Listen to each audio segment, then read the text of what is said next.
noite, pessoal, beleza? Tudo de buenas com vocês? Estamos aqui para mais uma live, como algumas pessoas pediram, né, tanto em comentários quanto em directs, para comentar sobre esse assunto. Mas antes de entrar nesse assunto, primeiramente, boa noite a quem for chegando. Quem for chegando, já vai deixando o like, o coraçãozinho, compartilhando com as pessoas que fazem parte do seu círculo social, porque a probabilidade é grande, né, de algumas pessoas estarem sentindo algum problema relacionado a isso, e mesmo que não seja, com certeza as dicas que forem compartilhadas aqui serão beneficiadas. E basicamente eu estarei abordando sobre SIBO, síndrome fúngica, né, e quais são as diferenças. SIBO é uma sigla para caracterizar supercrescimento bacteriano intestinal, né, supercrescimento intestinal bacteriano ou fúngico, e aí a síndrome fúngica é um desses critérios. E aí o que acontece, né, como se diferenciar dentro disso? Pelo seguinte, né, tem inclusive uma outra caracterização, digamos assim, porque muito se fala em desbiose, desbiose, desbiose. Wesley, o que é desbiose? Basicamente, existem 3 tipos de desbiose. A primeira, que é causada quando a pessoa tem poucas bactérias boas, poucas bactérias boas e pouca diversidade de bactérias boas. A segunda é quando há uma desproporção dessas bactérias, né? Ou seja, acontece um excesso, por exemplo, dentro desse fator, dentro desse quesito, e geralmente também o excesso das bactérias ruins. E aí dentro disso acaba tendo esses problemas. E a terceira causa é realmente a síndrome fúngica, né? É um dos tipos de desbiose. É quando há esse supercrescimento de fungos dentro do nosso microbioma. E antes de entrar realmente nesse assunto, né, primeiramente é necessário entender a importância do nosso microbioma. E para quem não sabe, nós somos mais bactérias do que células humanas. Ou seja, né, nós nos achamos seres humanos, mas nosso corpo constitui mais células bacterianas, mais células de fungos, digamos assim, né, de micro-organismos, que não são células humanas, do que propriamente células humanas em si. E aí, 10 a 13 células humanas e 10 a 14 células bacterianas, alguma coisa assim. Enfim, e com isso, nosso trato digestivo, né, desde a nossa boca até a parte final ali do reto, residem trilhões de bactérias, de fungos, de vírus inclusive. E aí, claro, em todo esse nosso microbioma, há bactérias boas, há bactérias ruins, há fungos bons, há fungos ruins, há vírus bons e há vírus ruins. E o que acontece? Ambos são essenciais, até os ruins são importantes para a nossa saúde. A questão é que eles devem estar em equilíbrio.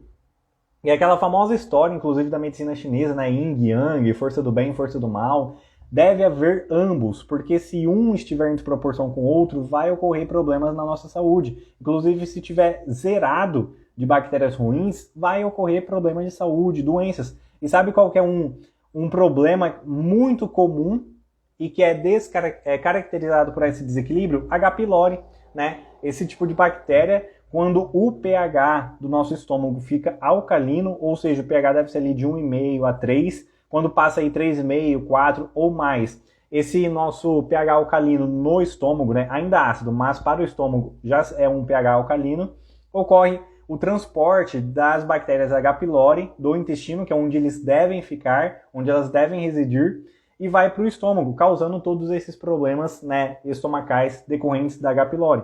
É a mesma coisa com fungos, com outros tipos de bactérias e de outros micro-organismos. Tanto os bons quanto os ruins devem existir no nosso corpo para que nós prosperemos em nossa saúde. A questão é como nós controlarmos dentro dessa questão e haver para levar a ter essa proporção. Mas beleza, o que de fato é o supercrescimento bacteriano, o supercrescimento fúngico, a síndrome fúngica? Como que eu posso, de fato, entender essa questão no meu dia a dia? E aí dentro disso vocês já entenderam que toda síndrome fúngica é uma desbiose, mas nem toda desbiose é uma síndrome fúngica, já que, como explicado, tem 3 tipos de desbiose. Mas essa live vai ser especificamente sobre a síndrome fúngica, o que é, como você pode discernir, né, tratar e assim por diante.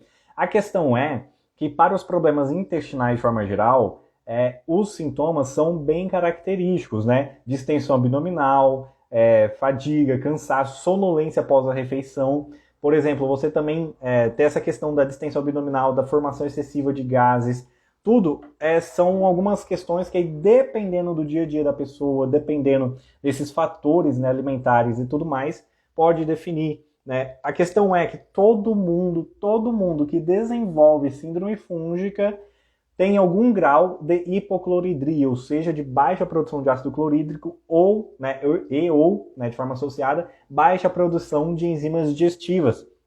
Porque se o alimento não é digerido completamente, não completamente, né, mas a parte que deve ser digerida no estômago, se não é digerida totalmente, vai o restante ser digerido no intestino, isso acaba fermentando, acaba putrefando, e aí cria cadaverinas, entre outras substâncias que vão gerar essa proliferação bacteriana e fúngica. Então, o mais importante, digamos assim, Wesley, se tivesse que ouvir e escolher uma coisa para que eu me destinasse a tudo aqui nos próximos dias, é de fato priorizar a saúde do estômago.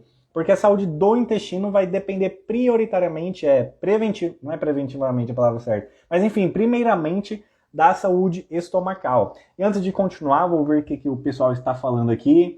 Pepe dizendo, tem algum exame para saber se tem o SIBO? Tem sim alguns exames propriamente estomacais, né? Provavelmente, dependendo do tipo de médico, através de uma endoscopia, através de uma colonoscopia, que são exames comuns, ele pode diagnosticar.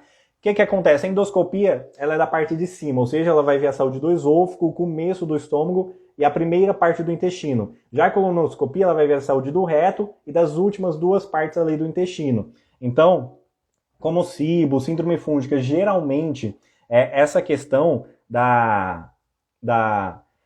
como diz, essa questão, né, dos problemas de proliferação bacteriana, proliferação fúngica, assim por diante, acaba tendo essa situação mais decorrente no intestino, né?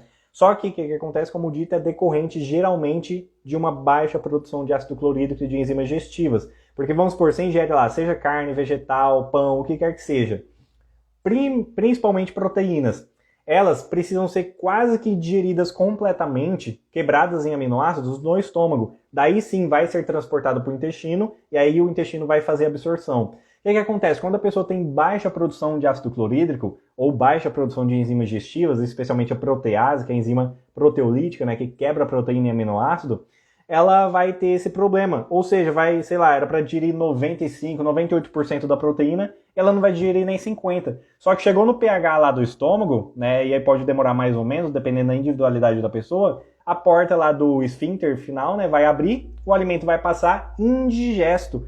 E aí, o alimento indigesto, o intestino ele não é para digerir, ele é para absorver os nutrientes e para fazer a fermentação das partes finais ali das fibras, assim por diante. Ou seja, o alimento indigesto vai gerar essa putrefação, essa fermentação, e aí causando, sendo o alimento para as bactérias ruins, para os fungos ruins, e, enfim, para os micro-organismos ruins de forma geral, causando esses problemas na vida da pessoa, e aí levando a esses sintomas de forma geral.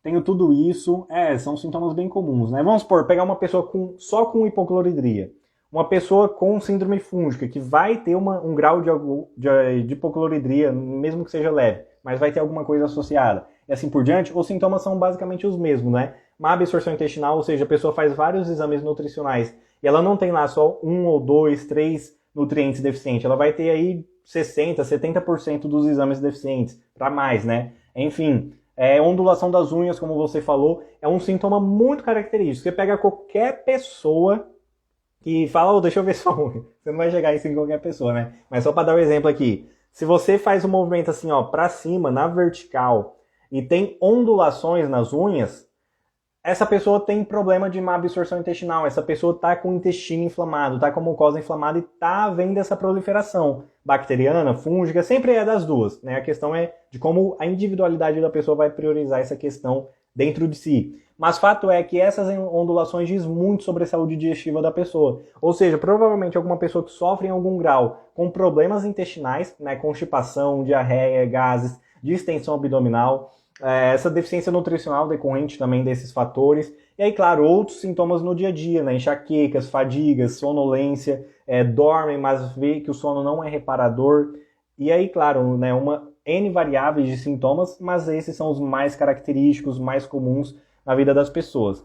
E aí, de forma geral, isso é síndrome fúngica, né? A partir do momento que a pessoa prejudica a sua saúde intestinal, ela vai ter um alimento, né, parte dos alimentos indigestos que vão continuar o caminho para o intestino, que não vai digerir, vai causar essa fermentação, essa produção de putrefina, cadaverina e tem mais 8 ou 10 substâncias lá com os nomes, parece nome de capiroto, né? Mas enfim, e aí dentro disso há essa proliferação desses micro-organismos ruins causando essa desproporção, que como dito no começo da live, existem 3 tipos de desbiose, e uma delas é caracterizada por esse excesso de fungos ruins, que não vão ter ação hormética, ação de servir como estímulo para as bactérias boas, porque inclusive uma coisa muito interessante, eu tenho H. pylori é ruim, eu tenho que exterminar H. pylori. H. pylori é conhecido como uma bactéria ruim. O que acontece? Se você zera H. pylori, você também vai sofrer problemas de saúde, aumentar o risco de cânceres e tantos outros problemas, porque o excesso de H. pylori aumenta o risco de doenças e cânceres gástricos, e a baixa, né, a deficiência de H. pylori, digamos assim, também diminui. Então, para você ver como o nosso corpo é uma máquina perfeita e que deve haver equilíbrio entre o que é bom e entre o que é ruim. Porque o que é ruim vai servir de estímulo para as bactérias boas. Não é o alimento delas, mas é aquela questão.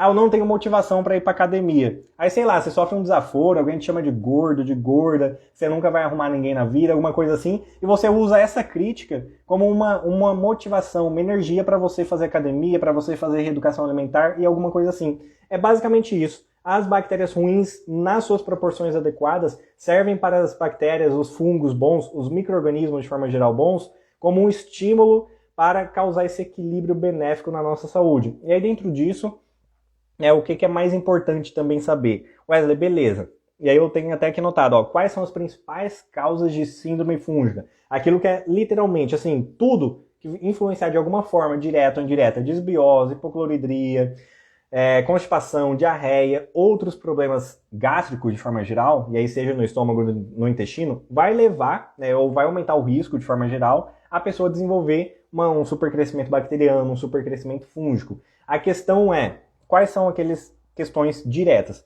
Primeiramente, né, tudo que estiver dentro de alguma forma que já faz parte da base, daquilo que prejudica a saúde. Ou seja, uma alimentação inflamatória, uma alimentação especialmente rica em açúcares, em glúten, em lácteos. E claro, os óleos refinados também nem se fala, né? Provavelmente a maior droga inventada aí de 1900 para cá.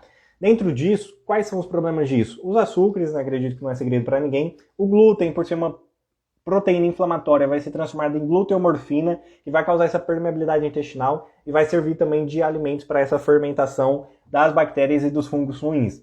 Os lácteos também, né? O que acontece? O nosso sistema digestivo, ele tem uma estrutura de digerir, sem causar essa inflamação intestinal, essa permeabilidade intestinal, alimentos, digamos assim, que o peso molecular seja de até 100 mil Daltons. Qual que é o problema do glúten e dos lácteos? Eles têm 130, 140 mil Daltons. Ou seja, para o processo da digestão acontecer, o nosso intestino ele vai se inflamar. Então, por isso, né, tem inúmeras pessoas que sofrem das ites aí, rinite, sinusite, bronquite, asma, que não é uma ite, mas a base é a mesma, dermatite, psoríase e tudo isso. A pessoa viu lá, estudou, viu a importância desses alimentos, do quanto eles impactam negativamente a nossa saúde, o sistema imune, o sistema inflamatório, e fala, eu vou fazer um teste de 15 dias, de 30 dias, e vou ficar sem nenhum alimento que contém esses ingredientes. O que acontece? A pessoa ou reverte totalmente, ou ela melhora aí pelo menos 80% as crises de bronquite, as crises de psoríase, as coceiras na pele, as enxaquecas e tudo mais. Isso é a mágica acontecendo dentro do nosso corpo a partir do momento que nós retiramos aquilo que agride. E basicamente existem 2 princípios, né, que qualquer pessoa deve levar em conta. Independente de você que esteja aqui, que tenha síndrome fúngica, que tenha desconfiança que você tenha síndrome fúngica ou qualquer outro problema na sua saúde. Que é basicamente você retirar aquilo que agride o seu corpo e dar o que o seu corpo precisa. Ou seja, começando pelo que já foi dito, alimentos inflamatórios, né, basicamente esses 4. Mas claro, há também alimentos naturais, inclusive comida de verdade, que pode, devido à sua individualidade específica, ser inflamatório para você. Inclusive tem alimentos que o tomate, por exemplo, é mais inflamatório para a pessoa em si do que um junk food, do que um McDonald's, por exemplo. Isso é individualidade reagindo, não reagindo, influenciando no nosso dia a dia. E aí, claro, né, você tem que se atentar ao que o seu corpo diz no dia a dia. Eu comi esse alimento, como que eu estou me sentindo hoje, no dia de amanhã, e o que acontece, qual que é o problema e por que muitas pessoas não se atentam a isso?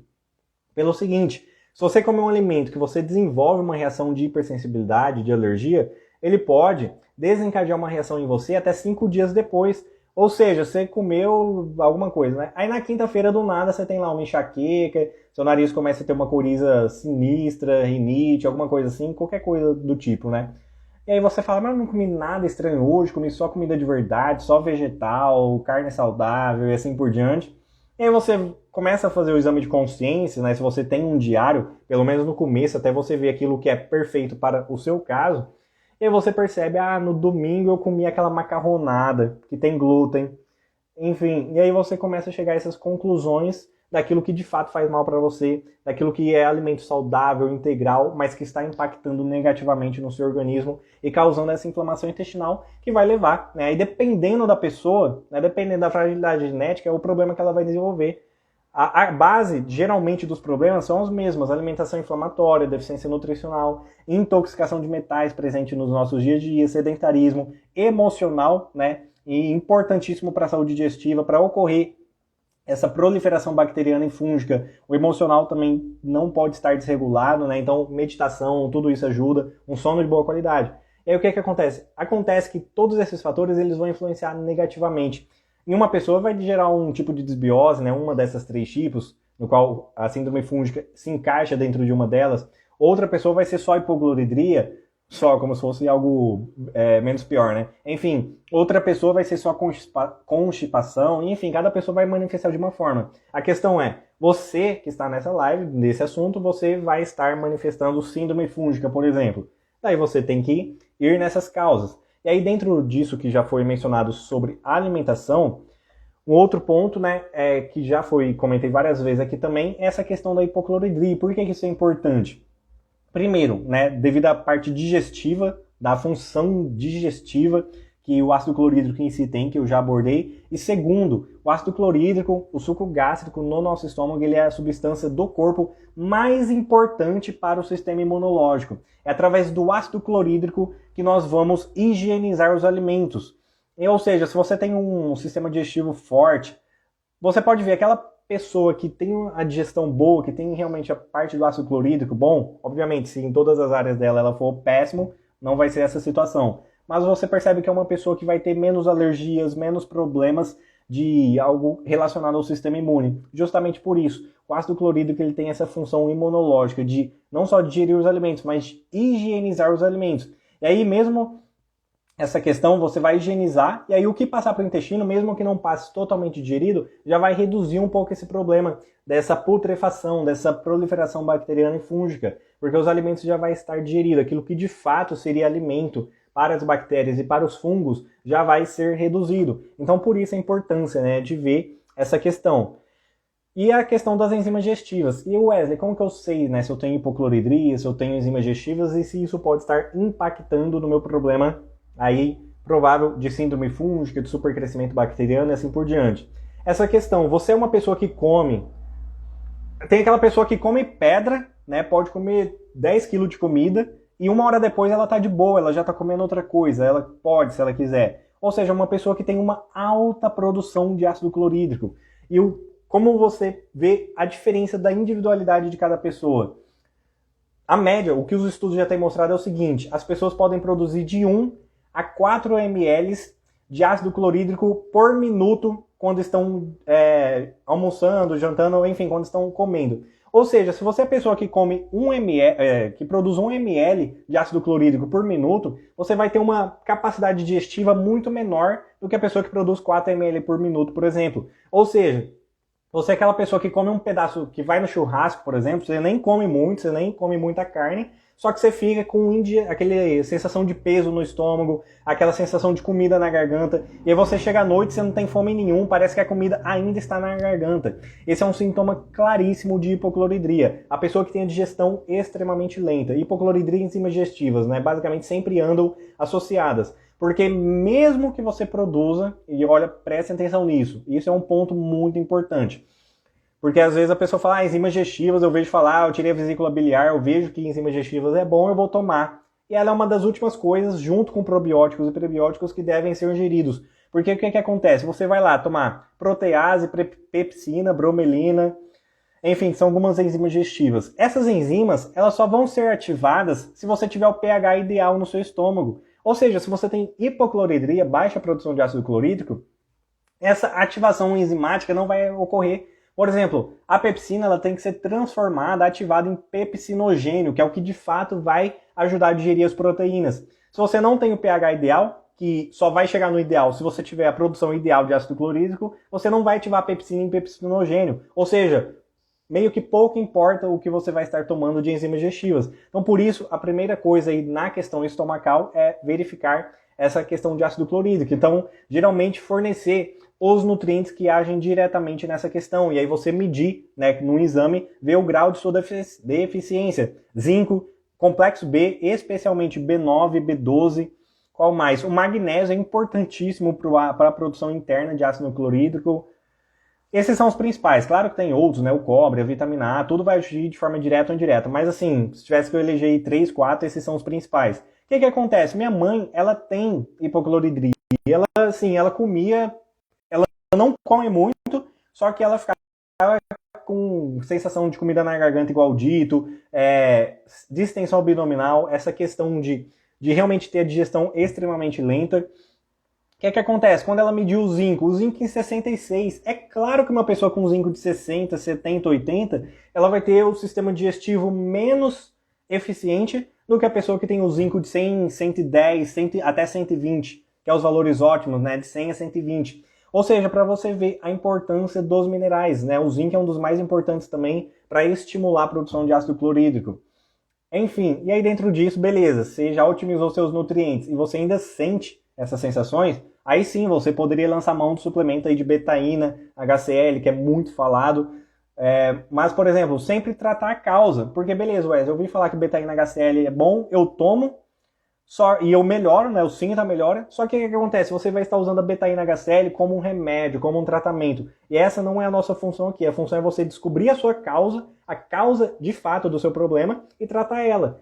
Daí, se você está tendo deficiência de ácido clorídrico só pela deficiência nutricional de zinco, de magnésio, aí você vai ficar tomando betaína HCl para o resto da vida e mantendo essa deficiência também, que pode gerar outros problemas. Não vai estar gerando o problema da baixa ácido clorídrico, porque você está tomando betaína HCl. Então, na questão digestiva, essa parte pelo menos você vai ter solucionado. Só que a deficiência vai estar impactando as outras mais de 350 reações que o magnésio e o zinco agem diretamente. É um exemplo hipotético. Obviamente, isso deve ser levado em consideração para qualquer nutriente que você tiver deficiência. Então, sempre priorizar isso. Só que a solução, o ácido clorídrico em si, ele é importantíssimo também para absorver zinco, B12, o próprio magnésio, cálcio, ferro e outros nutrientes. Ou seja, são coisas interligadas. Então, para você potencializar os resultados, você pode estar considerando os dois juntos nas doses mínimas de cada um, nas doses mínimas efetivas, né? Não essas doses aí de multivitamínicos que é insignificante basicamente para quase todo mundo. Ou seja, ao invés de você usar, sei lá, 50, 80 miligramas de zinco e não usar ácido clorídrico, ou usar 1000 miligramas de betaína HCl, você usa o mínimo de cada um, né, das doses padrões, ou seja, 20, 30 miligramas de zinco mais 200, 300 miligramas de betaína HCl, porque um vai ser interligado ao outro, né? Conforme você vai repondo o seu zinco, o seu magnésio, os seus nutrientes deficientes, você vai estar oferecendo esse suporte nutricional para que o seu corpo produza. O seu corpo ele sabe produzir. Às vezes ele só não tem a matéria-prima, assim como era o caso da minha mãe. E aí, você ofertando, né, de forma conjunta a betaína HCl, ali na própria digestão você já vai potencializar, você não vai desperdiçar zinco na sua digestão, porque você vai absorver ele através da betaína HCl que você chegou a ingerir. Então, pelo menos no começo aí, fazer de forma associada é provavelmente a melhor escolha. Beleza, você tratou a hipocloridria, aí as enzimas digestivas vão estar sendo ativadas. Geralmente também quem retirou vesícula de forma geral, né, não é todo mundo, mas boa parte das pessoas vão precisar usar aí para o resto da vida, para quem quer de fato ter uma digestão completa e realmente investir nesse quesito na saúde. E basicamente é isso. E aí o que acontece? Uma outra causa muito comum, né, para fechar a questão aqui das causas e ir diretamente aí um pouco mais no que você pode estar fazendo no seu dia a dia, apesar que boa parte das pessoas só de fazer isso já vai melhorar grandiosamente.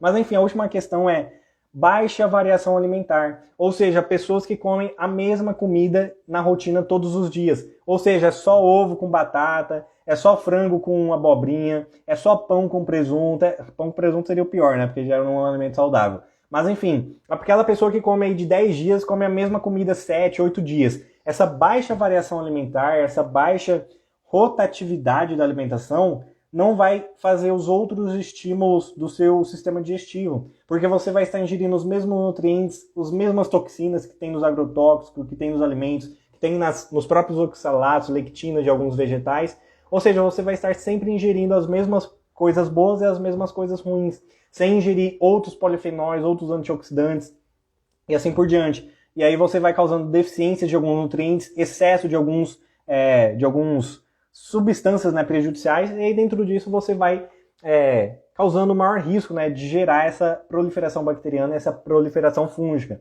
Então aí, essas são as principais causas. Daí o que você pode estar fazendo? Basicamente o principal, né, Wesley, qual é o principal? Já foi dito. Essa questão de você organizar a sua alimentação, né, fazendo essa rotatividade, essa rotação aí na variedade dos alimentos e comida de verdade, né? Esquecer, pelo menos no começo, né, glúten, lácteos, assim por diante. E para quem me acompanha sabe que a cada 2 semanas, 3 semanas, esse fim de semana mesmo, vai ser o dia da minha refeição livre.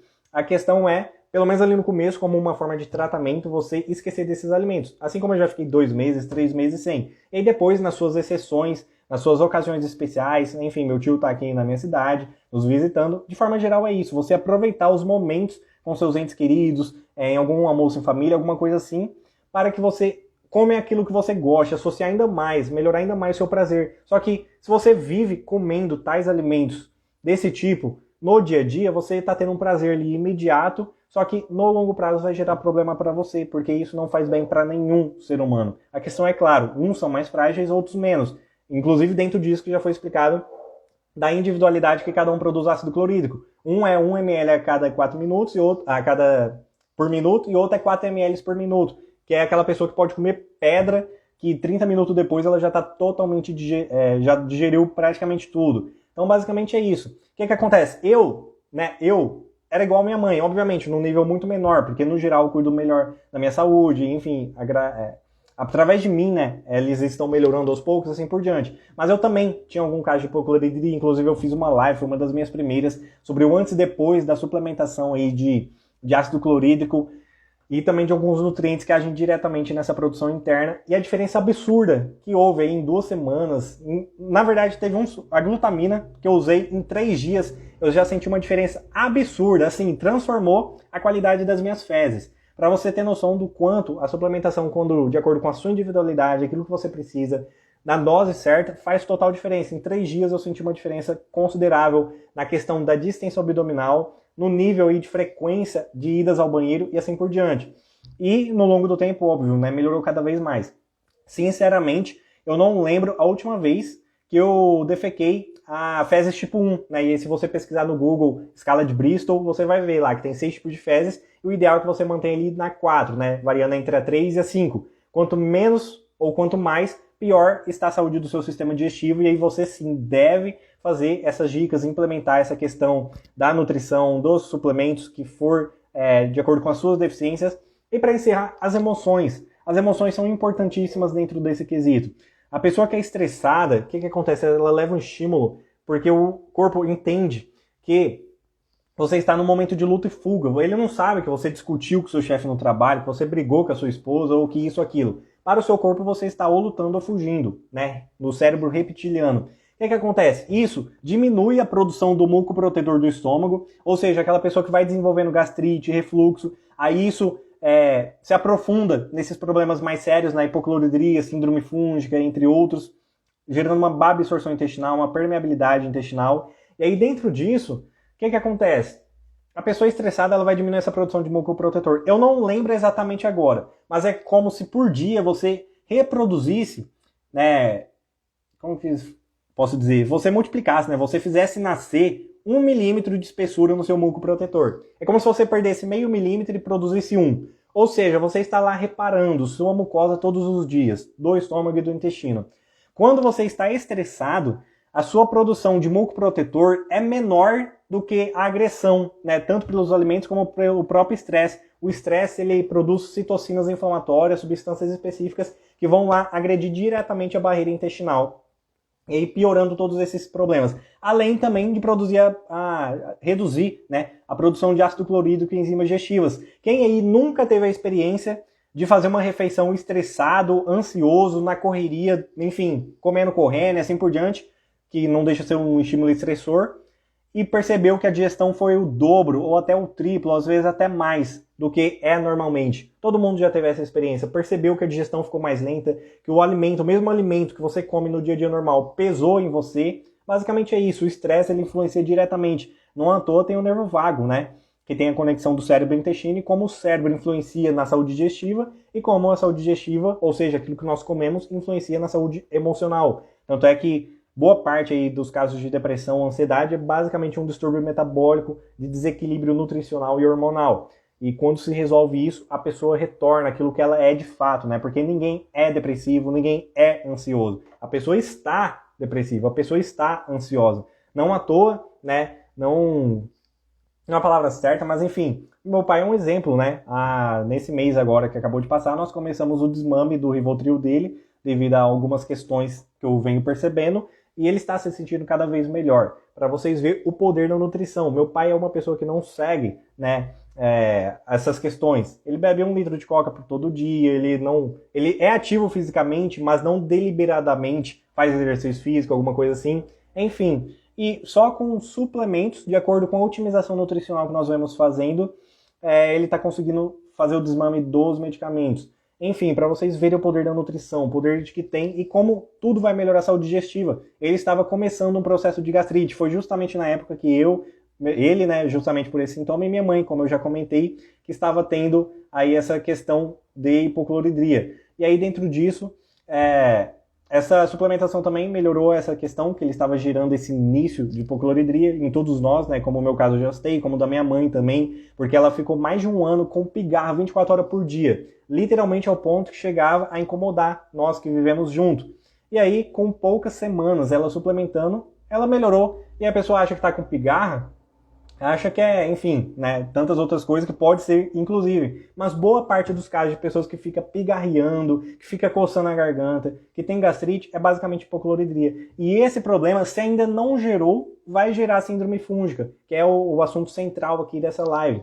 E aí, vocês perceberam, né, quem está aqui desde o início, quanto a saúde digestiva ela é interrelacionada. A saúde estomacal vai influenciar de forma negativa ou positiva a saúde intestinal e vice-versa. A saúde intestinal vai influenciar de forma positiva ou negativa a saúde estomacal. E o que você deve levar em conta é esses 2 princípios ditos. Retirar o que agride e dar o que seu corpo precisa. Na minha mãe era zinco. Eu tenho excesso de zinco. Eu estava com 145, o máximo é até 120. Ou seja, no meu caso, eu não tenho que dar zinco para mim. Não é o que eu preciso. Mas o que eu tinha deficiência grave? Vitamina C, que é um dos nutrientes separadores da mucosa. É um dos nutrientes que vai potencializar a absorção. É um dos nutrientes que inibe a proliferação bacteriana e fúngica. Então, por isso, o equilíbrio, a otimização nutricional, retirar os alimentos inflamatórios, retirar aqueles alimentos que agridem o seu corpo, você ter um sono de boa qualidade, né? Talvez as coisas externas e gratuitas do que mais influencia na saúde do microbioma, na saúde digestiva, é o sono e a prática de exercício físico. Uma pessoa que tem sedentário, ela vai ter não só os movimentos peristálticos, né, aumentando aí a incidência de constipação, mas inúmeras outras questões, porque, para quem não sabe, 90% da nossa serotonina, o neurotransmissor do bem-estar, é produzido no intestino. 50% da dopamina, neurotransmissor do prazer, é produzido no intestino. Daí você entende o porquê as pessoas ansiosas, depressivas, têm uma saúde digestiva ruim. Não é a pessoa que é depressiva e ansiosa, ela ficou com a saúde digestiva ruim. Na verdade, a pessoa com a saúde digestiva ruim gerou ansiedade, gerou depressão, gerou outros problemas intestinais, como a síndrome fúngica, que é o tema central, digamos aqui. Ou seja, vocês percebem como tudo é interrelacionado e que, basicamente, você tem que seguir esses 2 princípios para o seu caso. Retirar o que agride e dar o que seu corpo precisa. Minha mãe precisava de zinco, eu já não precisava. Meu pai também precisava de zinco, mas menos que minha mãe, porque minha mãe tinha 66 de zinco, meu pai tinha 83, e o mínimo é 100. Enfim, então para vocês verem como você tem que avaliar qual é o seu caso. Wesley, eu não como pão, não como glúten, não como lácteos. Veja, ainda dentro da sua alimentação, essa questão dos alimentos comida de verdade, que pode ter essas lectinas, as solanáceas, e aí quais são os mais comuns de gerar essas reações de hipersensibilidade? tomate, pimentão, pepino, abacaxi, banana. Esses aí são os principais. Os alimentos food maps também, né, fermentáveis, eritritol, xilitol, abacate, brócolis, alho, cebola, todos esses alimentos, apesar de saudáveis para muitas pessoas, eles geram reações de hipersensibilidade, eles irritam a mucosa gástrica, a mucosa intestinal, e aí, quanto mais sensível você for, maior o risco de você gerar esse problema de síndrome fúngica e qualquer outro problema intestinal e digestivo. Enfim, e aí tudo que está dentro desse sistema vai ser prejudicado. Então, de forma geral é isso, galera.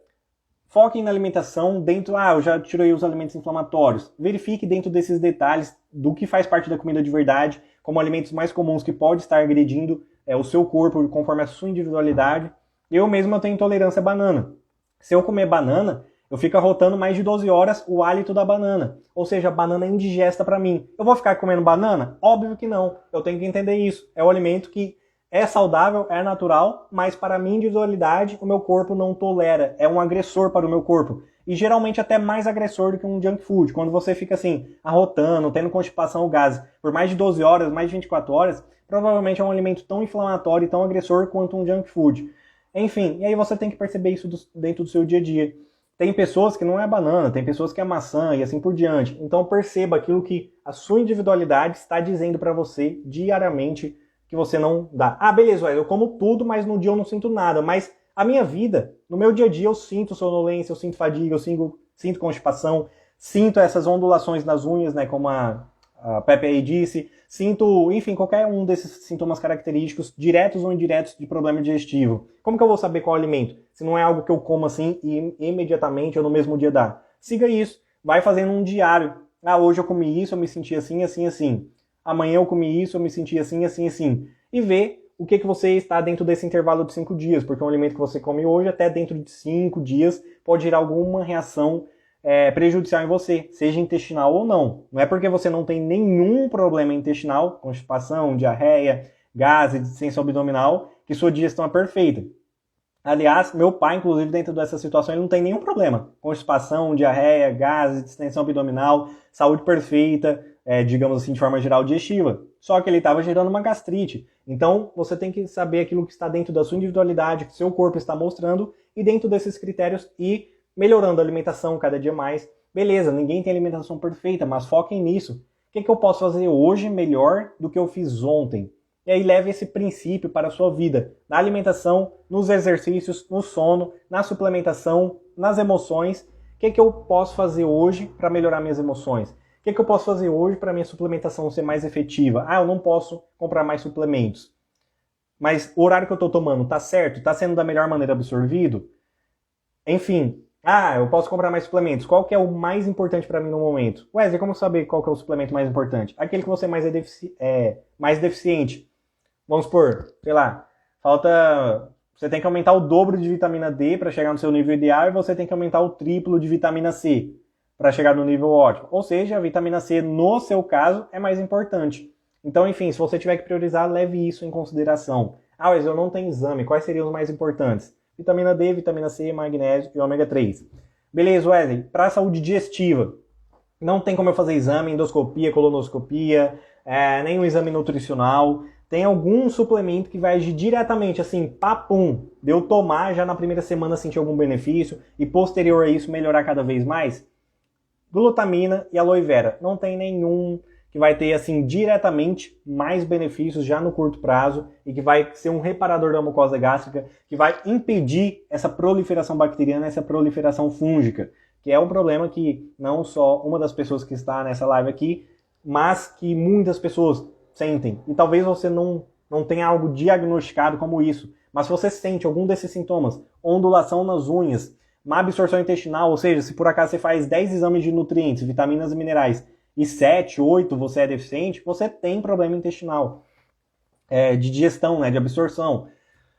Outra coisa, constipação, diarreia, enfim, qualquer coisa relacionada a isso, você tem que fazer isso dentro dessa questão. Aí, claro, né, tem alguns casos que, de fato, a questão mais recomendável vai ser o programa dos 6 R's, para, de fato, tratar essa situação, para, de fato, reverter. E aí, independente do problema digestivo, hipocloridria, H. pylori, desbiose, seja uma desses 3 tipos ditos, má absorção intestinal, síndrome fúngica, síndrome bacteriana, e qualquer problema, desde a boca até o reto, qualquer problema que envolver o sistema digestivo, o sistema também da vesícula biliar, enzimas digestivas, doenças hepáticas, doenças pancreáticas, qualquer coisa, a primeira, digamos assim, protocolo, o primeiro tratamento seria o programa do 6Rs de cara. E aí, claro, tem situações de ansiedade, depressão e outros problemas que também o programa do 6Rs vai ser recomendável. Mas para qualquer problema digestivo é fazer o programa do 6S. Obviamente, não tem como eu entrar aqui nas questões individuais, porque depende de pessoa a pessoa. Uma das coisas que eu mais tenho que priorizar é o reparar, outras é o reequilibrar, outras são outros fatores dentro de cada uma dessas 6 etapas. Ué, você está falando grego, quais são as etapas? Remover é a primeira. Não tem como você reequilibrar, não tem como você reparar, não tem como você fazer os outros fatores se você não remover aquilo que está agredindo. Então, assim, a primeira coisa de maior importância é você remover o que agride seu corpo, né? Que em parte, a maior parte aqui já foi dito dentro disso. Daí, individualidades a mais, né? Não é possível dizer aqui de forma aberta para todo mundo. Depois, reequilibrar as emoções. Você é uma pessoa muito estressada, você come correndo, você não mastiga direito. Gente, o ácido clorídrico é para digerir os alimentos.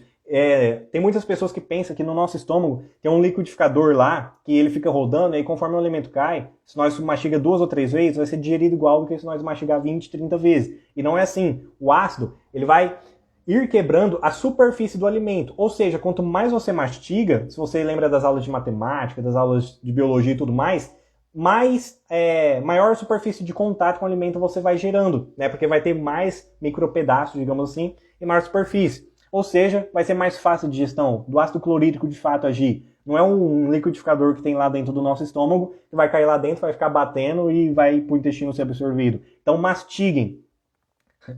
É interessante, mais de 20% dos problemas são resolvidos apenas quando a pessoa começa a mastigar de verdade. Quando a pessoa não fica comendo, conversando, mexendo no celular, que fica, de fato, ali no momento presente, focando na sua mastigação. Mas eu não consigo mastigar 30 vezes, 35 vezes, que é o que a maioria recomenda. Então faz assim, mastiga 10 vezes, daí você engole um pouco, mastiga mais 10 e engole. Né? Eu sou assim, né? Eu prefiro encher a minha boca de comida e mastigar de 10 em 10, engolindo um pouco, do que colocar pouco e tentar mastigar essas 30 vezes. Então, enfim, perceba, faça testes, né, de como você prefere fazer esse processo de deglutição, mas fato é, você tem que engolir os líquidos como se fosse... Você tem que engolir os sólidos como se eles fossem líquidos. Eles têm que estar praticamente líquidos. Pastoso. Você não pode engolir algo sólido estando quase que na sua forma in natura dentro da sua boca. Então, prestem atenção nisso. Mastigação, assim, é uma das coisas mais essenciais. Você retirar os alimentos inflamatórios. E mastigar de verdade, é bem possível que só isso resolva os seus problemas.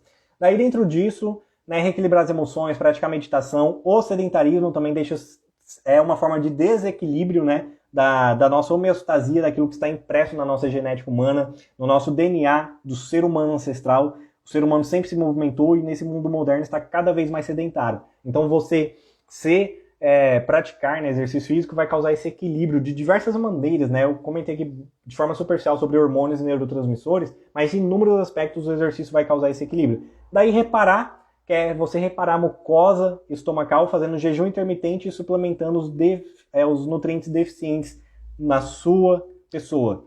Depois o recolocar, que aí sim entraria ácido clorídrico e enzimas digestivas. Por último, probióticos e prebióticos. E para encerrar essa live, que uma das minhas seguidoras, inclusive, fez um comentário no meu post, que eu fiz sobre probióticos. Dentro disso, porque muitas pessoas ouvem falar, né, que probióticos é bom, probióticos é isso ou aquilo, a salvação mágica para a saúde intestinal. Em algumas pessoas pode ser, raramente, né? Em algumas pessoas vai ser a única coisa realmente a ser tratada, probióticos e prebióticos. O que é que acontece? Boa parte das pessoas, quando começa a suplementar probióticos, pioram os seus sintomas. Ou seja, se a pessoa tinha constipação, ela piora a sua constipação. Se tinha diarreia, ela piora a sua diarreia. Se tinha essas ondulações na unha, piora as ondulações. Se tinha enxaqueca, piora as enxaquecas.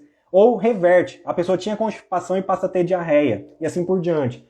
Não melhora, né? No grosso modo dizendo. Por que isso? Porque se a pessoa está com esse tipo de desbiose, né, de supercrescimento bacteriano, que ela suplementa probiótico, o problema dela não é falta de bactérias. Lembra que tem 3 tipos de desbiose? E o tema central aqui é supercrescimento bacteriano e fúngico, que é um tipo de desbiose. O outro tipo de desbiose era o excesso de bactérias. O que difere um pouco dentro disso. Mas, enfim, você também não deveria suplementar probióticos. E um dos tipos mais comuns depende do local, da alimentação e de outros fatores. Mas, enfim, e um dos tipos de antibiótico, aí sim o probiótico seria recomendável, que é aquelas pessoas que têm poucas bactérias. E aí, o que acontece? Dentro disso, você percebe como algumas pessoas suplementam probióticos e vão ter esses prejuízos, piorar, né, agravar esses sintomas dentro disso. Mas, por isso, né, para finalizar aqui, tenham essa atenção, né, esse cuidado. Você começou a suplementar probiótico e você aumentou sua constipação, agravou sua diarreia ou qualquer outro sintoma, se atenta a isso. O probiótico não é para você, pelo menos no momento. Tanto é que no programa do 6Rs ele está em ordem. A primeira coisa que você tem que fazer é remover o que agride. Não tem como você reparar, não tem como você equilibrar, não tem como você recolocar o que está faltando e tudo mais. Reinocular, que seria de fato a última etapa, probióticos e prebióticos, se você não remover aquilo que agride. Enfim, é por ordem. E você percebe como a última etapa, criada aí pelos maiores profissionais de saúde do Brasil e do mundo, né, nesse consenso desse protocolo, que é utilizado mundialmente por quem de fato está mais atualizado cientificamente, é de fato isso, a última etapa, não é que é proibido, mas a última etapa, ele pode ser de fato necessário, inclusive inúmeros casos de autistas, de TDAH, de depressão, de ansiedade, são assim, enormemente melhorados quando se adentram com probióticos, mas desde que a pessoa de fato precise de probióticos. Mas enfim, galera, basicamente é isso, eu acredito que foi bem completo, bem complexo um pouco também, né, vai ficar salva, então só voltar do começo, assistir, repetir a parte que não entendeu, anotar e principalmente colocar em prática. Se alguém tem alguma dúvida, vai aí perguntando, que eu estarei respondendo para esclarecer ainda mais. Eu vou estar lendo aqui os comentários que esteve anteriormente. Você acha que o mioma que eu tenho, vou ter que operar, pois meu útero está aumentando e pressionando minha bexiga, pode ajudar na síndrome fúngica? Na verdade, eu acredito, pelo que eu tenho estudado, ser o contrário. A síndrome fúngica, o SIBO, o supercrescimento bacteriano e fúngico de forma geral, está contribuindo para o aumento, para o aparecimento desses miomas e o aumento do útero. Então, é meio que ao contrário, né? Porque o que acontece? A pessoa começa a perder saúde, né? Devido à inflamação, estresse oxidativo e todas as demais questões, devido a alguma questão dessas mencionadas ou outras, né, do estilo de vida de forma geral, e aí começa a ter essa questão. E aí, na fragilidade genética da pessoa é onde vai ser gerado, ou seja, tem ali um problema digestivo que vai agravar ainda mais essa situação, e por ter má absorção intestinal, por gerar mais inflamação, por gerar mais estresse oxidativo, mais citocinas inflamatórias, acaba agravando essa situação, e aí pode ser, no seu caso, aumento do útero e esse aparecimento dos miomas. Em outra pessoa vai ser enxaqueca, em outra pessoa vai ser insônia. Enfim, cada pessoa é diferente. A questão é que a base do problema sempre é a mesma. Alimentação, deficiência nutricional, intoxicação por metais, estresse, sedentarismo. E aí, claro, daí sim, dentro de cada um desses fatores, entra na individualidade de cada pessoa para saber aquilo que é mais grave, aquilo que é mais problemático. Fui eu, tomei e tive dores horríveis por meses, mesmo tendo parado, porque primeiro precisamos limpar o terreno para depois adubar. É justamente isso. Esse é um exemplo claríssimo. Os probióticos, eles são sementes. Eles vão ser plantados num terreno. A questão é, o terreno que você vai plantar esse probiótico, né, no caso, seu intestino, ele está fértil? Ele está saudável? Ele já está previamente adubado com o que estava faltando? No caso, fazendo analogia para os dias atuais, com fósforo, potássio e sódio? Ou seja, ele já está previamente preparado para receber, para que essa semente possa germinar, para que essa semente possa vir a nascer. Então, dentro disso, prestem atenção nisso. Às vezes a pessoa está com o intestino inflamado, assim como alguns nutrientes, né? Triptofano é essencial para melhorar pessoas que têm insônia, inclusive é um dos nutrientes usados em desmame de antidepressivos. A questão é, se a pessoa tem o intestino inflamado, esse triptofano vai tomar uma outra via metabólica e vai ser inflamatório, vai agravar a situação da pessoa.